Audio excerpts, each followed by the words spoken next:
জয়সালমের থেকে আমরা check out করে আমরা এখন এগিয়ে চললাম যোধপুরের দিকে। এখান থেকে যোধপুরের দূরত্ব 260 কিলোমিটার। মেহেরানগড় দুর্গ একটি ঐতিহাসিক দুর্গ, যা সমভূমি থেকে প্রায় 400 ফুট ওপরে উঠে গেছে। এটি প্রাথমিকভাবে 1459 সালের দিকে রাঠোর রাজবংশের রাজপুত শাসক রাও যোধা দ্বারা নির্মিত হয়েছিল। তবে অধিকাংশ কাঠামোই উত্তরসূরিদের দ্বারা 1700 শতকে নির্মিত। দুর্গটির 7টি দরজা আছে। প্রধান প্রবেশদ্বারকে বলা হয় জয়পোল, অর্থাৎ বিজয়ের দ্বার। ফোর্টের রেপ্লিকা মহারাজা মান সিং 1806 সালে জয়পুর এবং বিকানির সেনাবাহিনীর বিরুদ্ধে তার বিজয়ের স্মরণে এটি তৈরি করেন। ভেতরে একটি জাদুঘরও আছে, যেটি দেখার জন্য আলাদাভাবে টিকিট কাটতে হয়। এসে পৌঁছে গেলাম জসবন্ত টাডা। টিকিট কাটলাম 30 টাকা করে জনপ্রতি। এখানে চাইলে আপনারা গাইড নিতে পারেন, সম্পূর্ণ ডিটেলসটা আপনাদের এখানে দিয়ে দিলাম।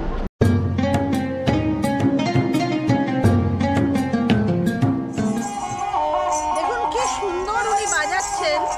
হয়তোবা বড় কোনো ওস্তাদের কাছে তালিম নেওয়া নয়, কিন্তু এত সুন্দর বাজাচ্ছেন, মনে হচ্ছে ঈশ্বর ওনাকে এমনিই দান করেছেন। পারলে যখন আপনারা এখানে বেড়াতে আসবেন ওনাদের দিকে একটু সাহায্যের হাত বাড়িয়ে দেবেন।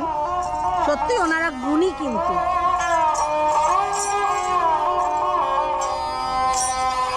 1899 সালে যোধপুর রাজ্যের মহারাজা সর্দার সিং তার পিতা মহারাজা যশবন্ত সিং দ্বিতীয়ের স্মরণে নির্মাণ করেন এই যশবন্ত থাডা সেনোটাফ।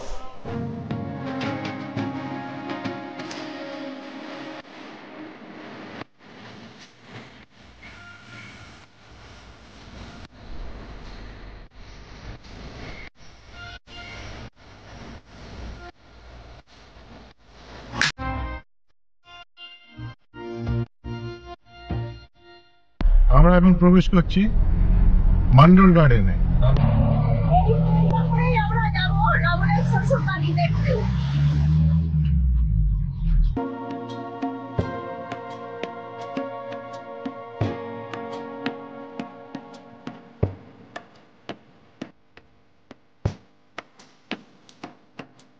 আমরা মান্ডোর গার্ডেন ঘোরার জন্যে এই মান্ডোর এক্সপ্রেস এই টয় ট্রেনে করে চলে আসলাম। এবারে আমরা এখানে কিছু জায়গা ঘুরে দেখে নেব। চলুন আপনারাও দেখুন।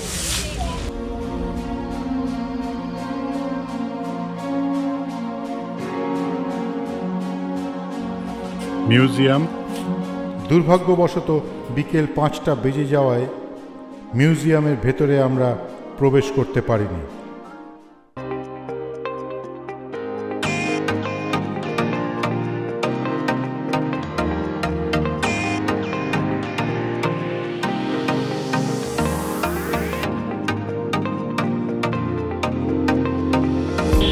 যোধপুরের ঘণ্টাঘর মার্কেট। দিওয়ালির জন্য শহর এখন আলোয় আলোকিত।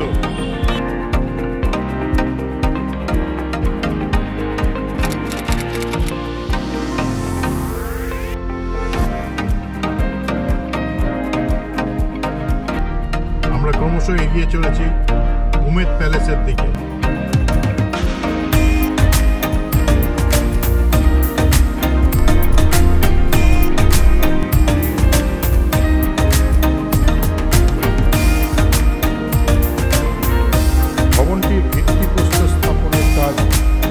নভেম্বর 1929 সালে মহারাজা উমেদ সিং দ্বারা সম্পন্ন হয়েছিল।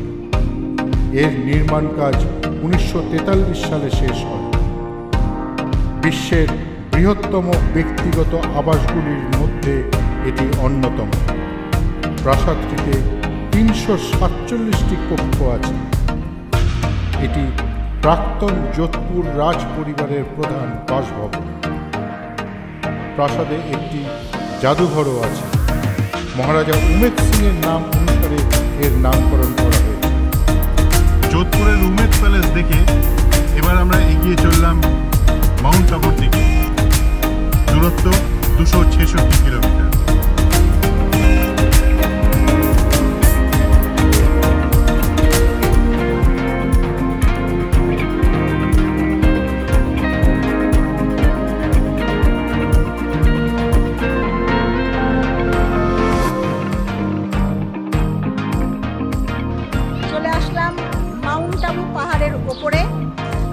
এখন দেখতে চললাম দিলওয়ারা টেম্পল। চলুন আপনারাও আমাদের সাথে। আমরা দিলওয়ারা টেম্পল দেখে এসে পৌঁছালাম নাক্কি লেক। দিলওয়ারা টেম্পলের কোনো ছবি আপনাদেরকে দেখাতে পারলাম না, ভিতর দেখাতে পারলাম না, ওখানে সম্পূর্ণভাবে নিষিদ্ধ মোবাইল এবং ক্যামেরা। তবে এটুকু বলতে পারি, আগে যাদের কাছে শুনেছি দিলওয়ারা টেম্পল দেখলে মন ভরে যাবে, এখন মেনটেনেন্সটা কিন্তু ঠিক সেভাবে নেই। তবে হ্যাঁ, ভিতরে মার্বেলের কারুকার্য মুগ্ধ করবেই। আপনাদেরকে নাক্কি লেকটা ভালো করে দেখাই। অদ্ভুত সুন্দর এই লেকের সৌন্দর্য, পরন্ত রোদে আরও সুন্দর লাগছে লেকটা। এই লেকে মাছ ভর্তি, আর এইভাবে এই হাঁসগুলো চড়ে বেড়াচ্ছে। আর এই বাচ্চাগুলো তো পিছে পড়ে গেছে, যে আটা বিক্রি করছে, এই দেখুন এইসব আটা বিক্রি করছে। এই আটা নাকি মাছ হাঁস এরা খায়। দেখি এদের থেকে কিছু নিয়ে নিই। আপনারা ইচ্ছে করলে এখানে বোটিংও করতে পারেন।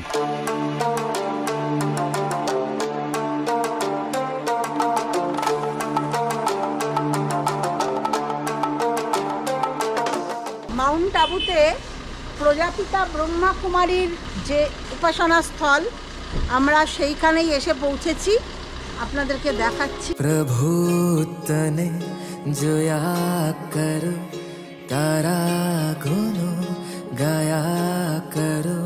আমরা এখন মাউন্ট আবু সানসেট পয়েন্টে এসে পৌঁছেছি। আপনারা দেখুন সামনের দৃশ্যটা।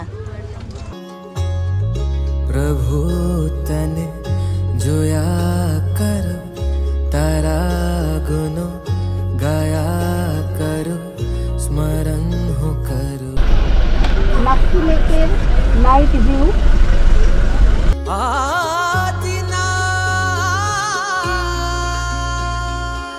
মাউন্ট আবুতে আরটিডিসি হোটেল শিখরে আমরা পৌঁছে গেলাম। চলুন হোটেলের সামনেটা একবার দেখিয়ে নিই। मन मंदिर मा तुझ रहतो, रग रग माही तुझ वहतो, मुझ जीवन नो तू ही तारनहार, शत्रुंजय ना ओ महाराजा नाम तमारो। Good morning. আজকে আমরা মাউন্ট আবু থেকে বেরিয়ে চলে যাব উদয়পুর।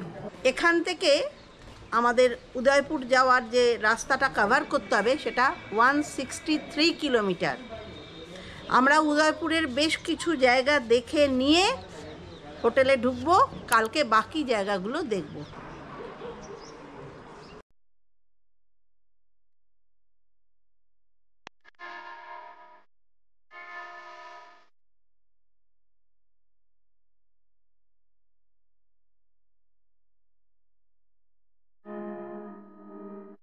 আমরা এসে পৌঁছালাম উদয়পুরের সাহেলিও কে বাড়ি। চলুন ভিতরটা দেখাই আপনাদের।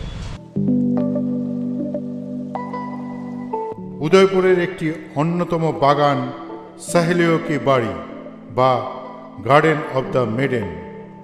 মহারানা সংগ্রাম সিংহ ফতেহসাগর হ্রদের তীরে এটি নির্মাণ করেছিলেন এবং তার রানীকে উপহার দিয়েছিলেন। রানী তার দাসী এবং মহিলা সঙ্গীদের নিয়ে এখানে বেড়াতে আসতেন অবসর সময় কাটানোর জন্য। আমরা ফতেহসাগরের সামনে এসেছি। ফতেহসাগর লেক অসাধারণ, বিকেলবেলায় এর শোভাটা আরও সুন্দর, এটা আমরা অনুভব করতে পারছি। ফতেহসাগরের উল্টো দিকে একটা অ্যাকোরিয়াম আছে, আপনারা চাইলে দেখতে পারেন। আমরা উদয়পুরে আমাদের আরটিডিসির যে হোটেল কাজেরি, সেখানে চলে এসেছি। আমরা এখানে 2 দিন থাকবো।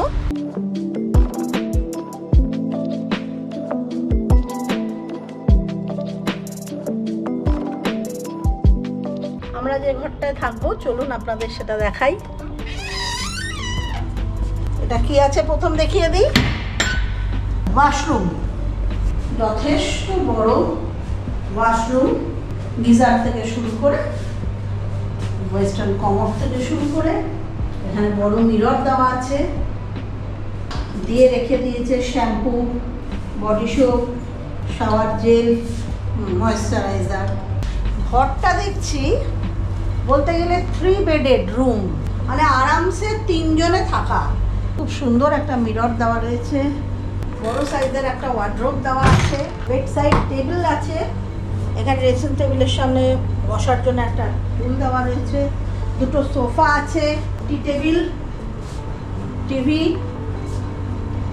এটা একটা এসি রুম।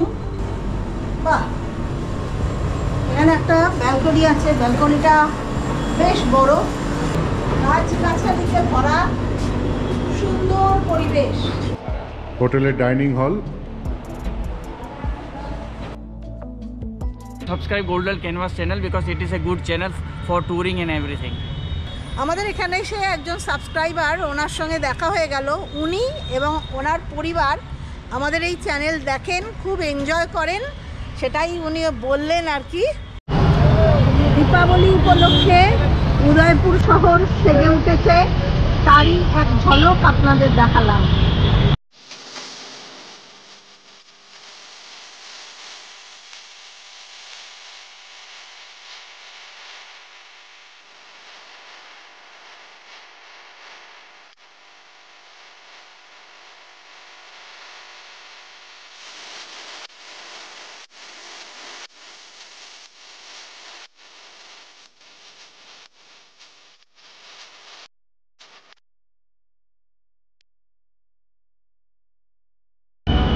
এটা উদয়পুরের বাপু বাজার। উদয়পুরে এসে পানিপুরি নিয়ে নিলাম, মানে আমাদের কলকাতার ফুচকা, খেয়ে দেখি কেমন। হ্যাঁ,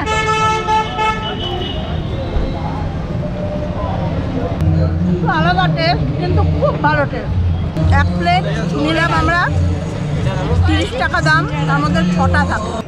আজকে রাত্রের মেনু, মানে আমরা এখানে লাঞ্চ অথবা ডিনার যে কোনো একটা আমাদের জন্যে ছিল কমপ্লিমেন্টারি।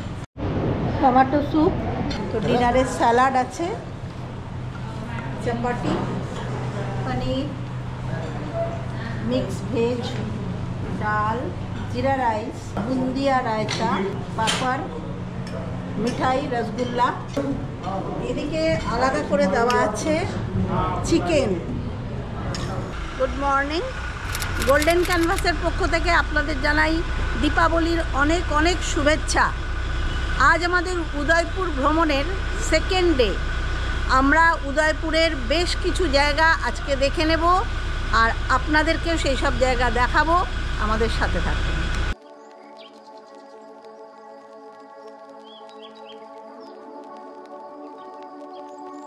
আমরা সিটি প্যালেসে ঢুকে গেছি, টিকিট কাউন্টারের সামনে এসে টিকিটটাও কেটে নিয়েছি।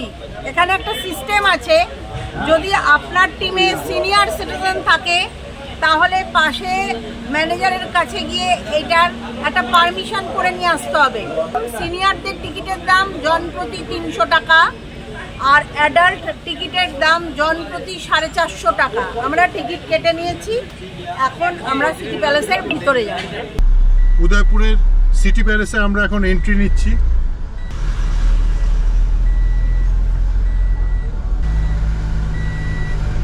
উদয়পুর শহরে অবস্থিত সিটি প্যালেস মেবার রাজবংশের বেশ কয়েকজন শাসকের অবদানে প্রায় 400 বছর ধরে নির্মিত হয়েছিল।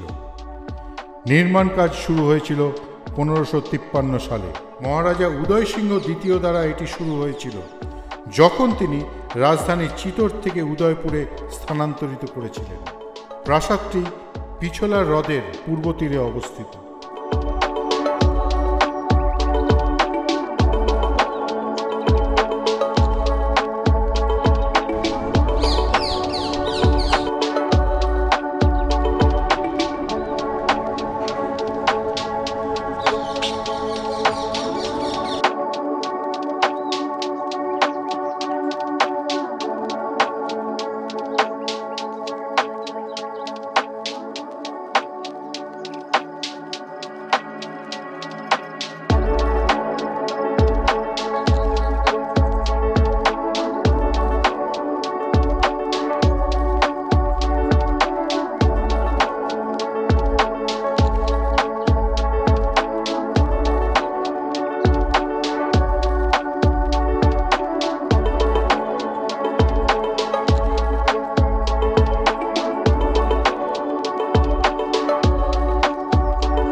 উদয়পুর সিটি প্যালেস দেখার পরে আমরা টয় ট্রেনে করে নিচে নেমে যাচ্ছি, যেখানে থেকে টিকিট কেটে উঠেছিলাম। টয় ট্রেনের টিকিট মূল্য জনপ্রতি 50 টাকা করে।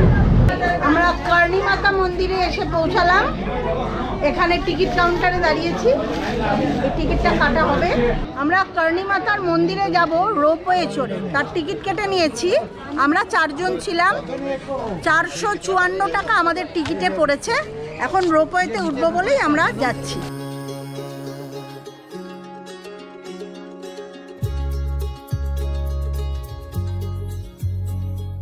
আমরা গুলমার্গে রোপওয়েতে ওঠার পরে আবার এই কর্ণী মাতার মন্দিরে এসে এখানে রোপওয়েতে উঠলাম। অভিজ্ঞতা তো অত্যন্ত সুন্দর, আপনারা দেখুন কি সুন্দর লাগছে। নিচে দেখুন পিছোলা লেক, তার একটু ওপাশে ওটাও পিছোলা লেকেরই অংশ, এবং তার মধ্যে হোটেল তাজ। পুরো শহরটা এখান থেকে সুন্দর দেখা যাচ্ছে, আর তার সঙ্গে সঙ্গে প্রকৃতিকে আমরা এনজয় করছি।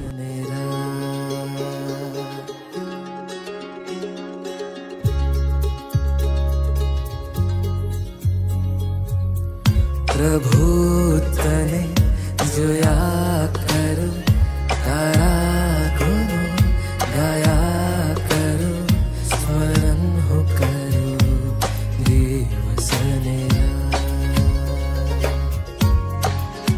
आदिना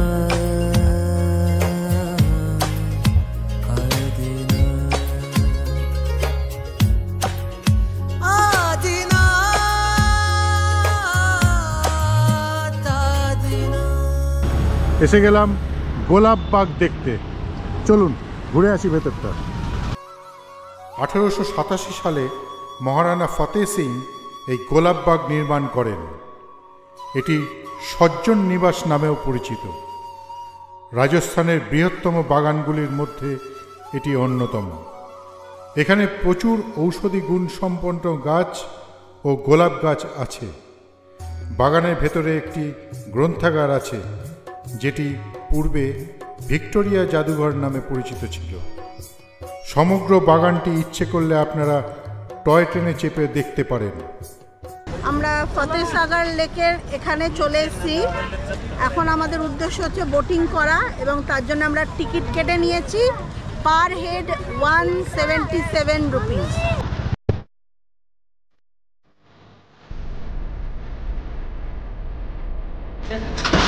আমরা এখন লাইফ জ্যাকেট পরে নিচ্ছি।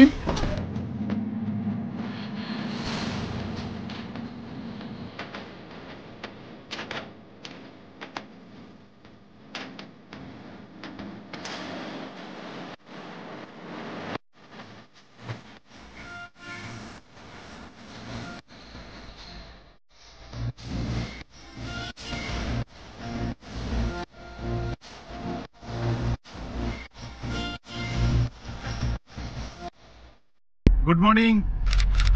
আজকে আমরা উদয়পুর থেকে চেক আউট করে ক্রমশ এগিয়ে চলেছি চিতোরের দিকে। উদয়পুর থেকে চিতোরের দূরত্ব 110 কিলোমিটার।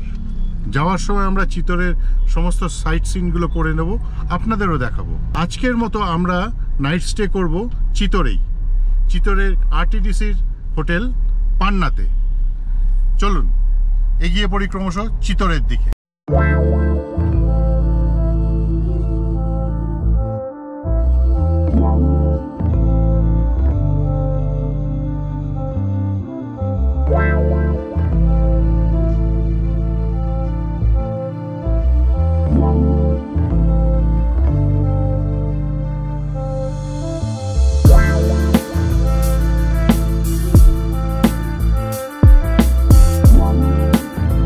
চিত্তরগড় ফোর্ট দেখার জন্য আমরা টিকিট কেটে নিলাম। টিকিটের দাম জনপ্রতি 40 টাকা। চলুন। চিত্তরগড় ফোর্ট ভারতের বৃহত্তম দুর্গগুলির মধ্যে অন্যতম। এটি ইউনেস্কো ওয়ার্ল্ড হেরিটেজ সাইট। এটি ছিল মেবারের রাজধানী। দুর্গটি 180 মিটার উচ্চতার একটি পাহাড়ের উপরে বিস্তৃত 280 হেক্টর এলাকা জুড়ে অবস্থান করছে। দুর্গটিতে 65টি ঐতিহাসিক স্থাপনা রয়েছে, যার মধ্যে 4টি প্রাসাদ, 19টি বড় মন্দির, 20টি জলাশয়, 4টি স্মৃতিসৌধ এবং কয়েকটি বিজয় টাওয়ার আছে। সন্ধ্যাবেলায় এখানে লাইট অ্যান্ড সাউন্ড প্রদর্শন হয়। আমরা ছোটবেলায় পড়েছিলাম জলস্পর্শ করব না আর চিতর রানার পণ। আমরাও একটা পণ করে এসেছিলাম যে রাজস্থান যখন বেড়াতে যাচ্ছি তো চিতরগড় দেখেই ফিরবো। তো সত্যি এখানে এসে এত ভালো লাগছে। অনেকে বলেছে যে খন্ডাহার কি চিতরগড় ভালো, বাট খন্ডাহার, কিন্তু এর একটা অরিজিনাল বিউটি আছে যেটা আমরা দেখতে পেলাম নিজের চোখে। এবং আমরা সাজেস্ট করব যখন রাজস্থান বেড়াতে আসবেন চিতরগড় ফোর্ট অবশ্যই দেখবেন, প্রত্যেকের ভালো লাগবে।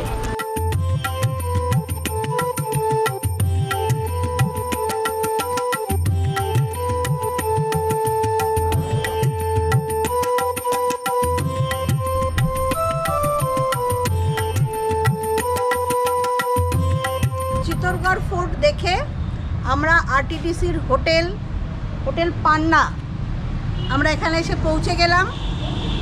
আজ আমাদের এখানেই রাত্রিবাস। আপনাদের একটা ইনফরমেশান দিই, আমাদের যে এই পুরো ট্রিপটা করালো ও হচ্ছে সুরেশ, ওর নাম। অত্যন্ত ভালো ড্রাইভার, খুব যত্ন নিয়ে গাড়ি চালায়, যে বয়স্ক মানুষ আসলেও তিনি কমফোর্ট ফিল করবেন। ওর যে নাম্বারটা আমরা আমাদের ডেসক্রিপশান বক্সে দিয়ে দেব, আপনারা যোগাযোগ করবেন। কেউ নিরাশ হবেন না, প্রত্যেকে খুব ভালো সার্ভিস পেয়ে অন্যকে বরং রেকমেন্ড করবেন, এতটাই গ্যারেন্টি দিলাম।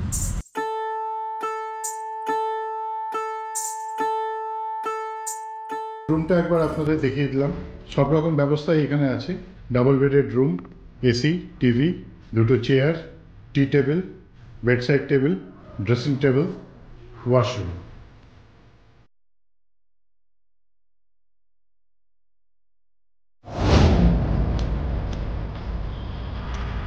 দীপাবলির জন্য চিতরগড়ে আমরা যে হোটেলটায় আছি, মানে আরটিডিসির পান্না, অদ্ভুত সুন্দর করে সেজে উঠেছে হোটেলটা। Good morning. চিতরগড় থেকে আমরা বেরিয়ে পড়লাম আজমিরের উদ্দেশ্যে। এখান থেকে আজমিরের দূরত্ব 200 কিলোমিটার। আজমিরে গিয়ে আমরা দেখব আজমির শরীফ। আজমির শরীফ দেখে আমরা সোজা বেরিয়ে যাব পুষ্করের উদ্দেশ্যে। আজমির থেকে পুষ্করের দূরত্ব প্রায় 15 কিলোমিটার। আজকের মতো আমাদের রাত্রিবাস পুষ্করেই। শুধু তাই নয়, অদ্যই আমাদের শেষ রজনী। কালকে আজমির থেকে আমাদের শিয়ালদার উদ্দেশ্যে ট্রেন। চলুন বাকিটা আপনাদেরকেও দেখাবো।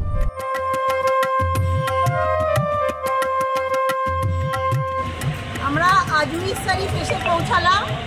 আমরা আমাদের গাড়িতে করে এসে মেন রাস্তায় নামার পরে ওখান থেকে অটো করে এই জায়গাতে আসতে হয়েছে, এবং তার জন্যে আমরা 4 জনে ছিলাম, যাওয়া এবং আসা মিলিয়ে 400 টাকা অটো ভাড়া লাগছে।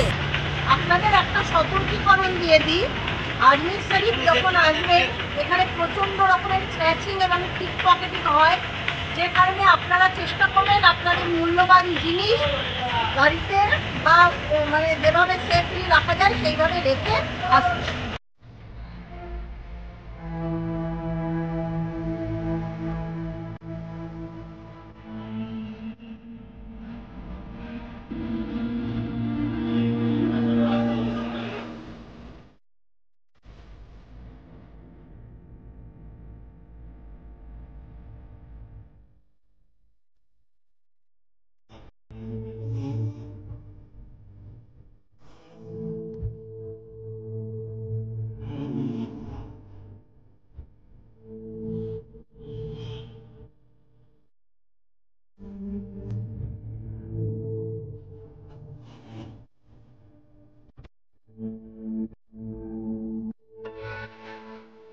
আজমের শরীফ দরগা, সুফি সাধক মঈনুদ্দিন চিশতির সুফি সমাধি। মাজারে মঈনুদ্দিন চিশতির কবর আছে। এরপরে আর ক্যামেরা অ্যালাউড না, তাই আপনাদের আর দেখাতে পারলাম না। আজমির শরীফ দেখে আমরা এবার এগিয়ে চললাম পুষ্করের দিকে। যাওয়ার রাস্তাটা খুব সুন্দর।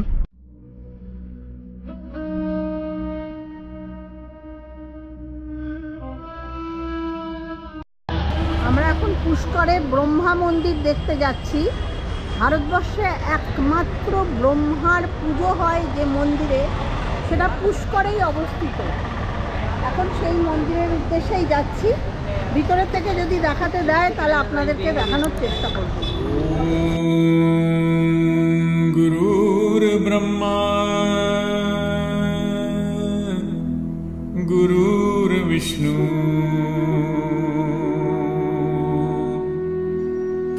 গুরুর্দেব মহেশ্বরা। Good morning.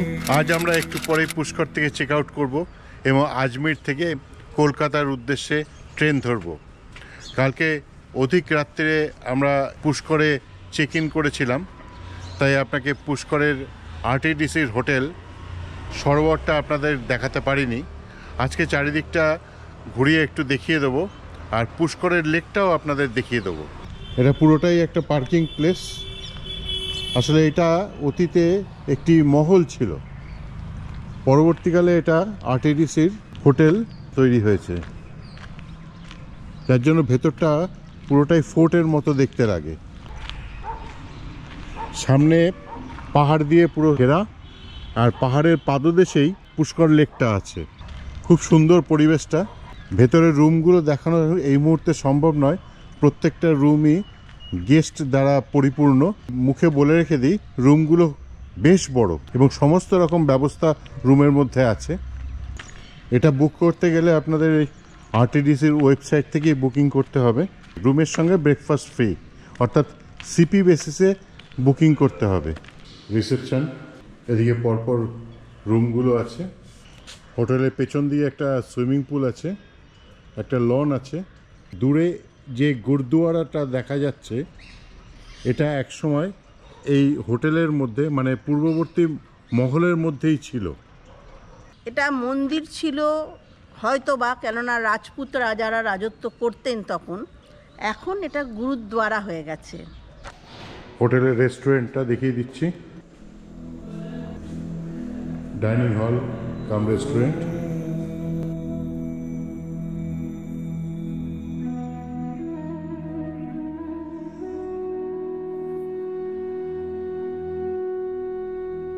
রাজস্থানে প্রতিটা আরটিডিসির হোটেল অসাধারণ সুন্দর জায়গায়, এবং হোটেলও অত্যন্ত সুন্দর। মানে একটা সেই সাবেকিয়ানার ছোঁয়া প্রতিটা হোটেলেই রয়েছে। আর সবচেয়ে উপরি পাওনা যেটা হলো, আমরা কাল পুষ্করে এসেছিলাম, রাত্রিটা কাটালাম একটা মহলে। এত সুন্দর মহল যে কি বলবো, মনটা সত্যিই ভরে গেল। আমরা এসে পৌঁছে গেছি পুণ্যতীর্থ পুষ্কর। পুষ্করে এসে একজন পণ্ডিতজির সঙ্গে পরিচয় হলো। আপনারা তার মুখ থেকেই শুনে নিন এই পুণ্য পুষ্করের ইতিহাস। अपने हिंदुओं में 3 देवता मुख्य है, ब्रह्मा विष्णु महेश। शिव का धाम है काशी, विष्णु का है गया, ब्रह्मा का तीर्थ है पुष्कर। पुष्प नाम फूल का है। भगवान विष्णु की नाभि से कमल निकला, वो पुष्प ब्रह्मा को दिया विष्णु ने। हे पितामह, मृत्युलोक में आपका भी कोई तीर्थ होना चाहिए। जगत पिता ब्रह्मा ने ब्रह्मलोक से कमल पुष्प छोड़ा, अभिमंत्रित करके, हे पुष्प ऐसी जगह में गिरो जो पवित्र और उत्तम भूमि हो। ब्रह्मा ने ब्रह्मलोक से कमल पुष्प छोड़ा, जिसके गिरने से सप्त पताल छेदन होके जमीन से जल निकला। गऊ के खुर जितना सरोवर था। कोडी राजा का कोट दूर हो गया जल छूने से। जिसकी मनोकामना पूरा हुआ, किसी ने अपना अपना घाट मंदिर धर्मशाला बनाया। सतयुगम पुष्करम केवलम, सतयुग में पुष्कर आज तीर्थ बना है। दर्शन से दुख जाए, पुष्कर से हो प्रेम से जन्म सफल हो जाए। एक धाम बिन पुष्कर वो नर मुक्ति ना पावे। सभी तीर्थ जाके आओ, यहाँ आने से यात्रा सफल होता है। सरोवर का पूजा होता है, स्नान होता है, पितरों को जल तर्पण होता है। ये भगवान का यात्रा है। सर्व मंगल हो, सर्व आनंद हो। विष्णु विष्णु विष्णु प्राज्ञ पर्वत मानस्य पति परमेश्वर बोलो अखंड सौभाग्य पूजन। बोलो सूर्य भगवान मेरे पूर्वज यहाँ भी है, उनको जल तर्पण देना, देव तर्पण, सुख शांति कर देना। समस्त पितृदेवता पुष्कर राज में पिताजी वास्तवमय सद्गमया। পুষ্কর থেকে চেক আউট করে আমরা ক্রমশ এবার এগিয়ে চললাম আজমির স্টেশনের দিকে। রাজস্থান ভ্রমণের সুন্দর স্মৃতি নিয়ে এবারের মতো রাজস্থান ভ্রমণ শেষ করলাম। আমাদের পৌঁছে যেতে হবে কর্মস্থলে, সেই কলকাতায়। আমাদের ট্রেন আজমির শিয়ালদা, আজমির থেকে 12:55 ছাড়বে। ভিডিওটা ভালো লাগলে লাইক, শেয়ার এবং সাবস্ক্রাইব করতে ভুলবেন না।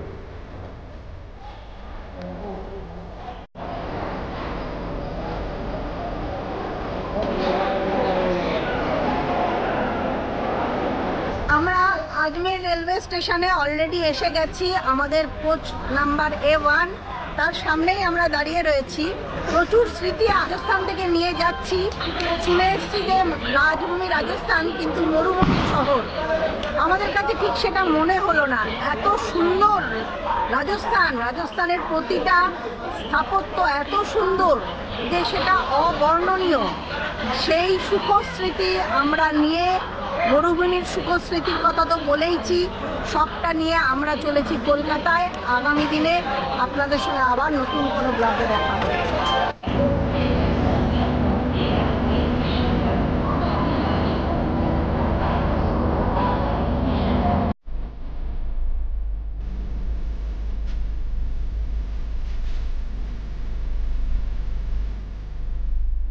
আজকে আমাদের রাজস্থান ভ্রমণ শেষ হলো। এত ভালো ঘুরেছি, এত আনন্দ পেয়েছি, খুব ভালো লেগেছে এবং রাজস্থানের স্মৃতি ভুলবো না। অনেক দিন পর্যন্ত আমাদের এগুলো মনের মণিকোঠায় থেকে যাবে। তোমার কেমন লাগলো? অসাধারণ। Thank you. ভিডিওটা ভালো লাগলে লাইক, শেয়ার এবং সাবস্ক্রাইব করতে ভুলবেন না।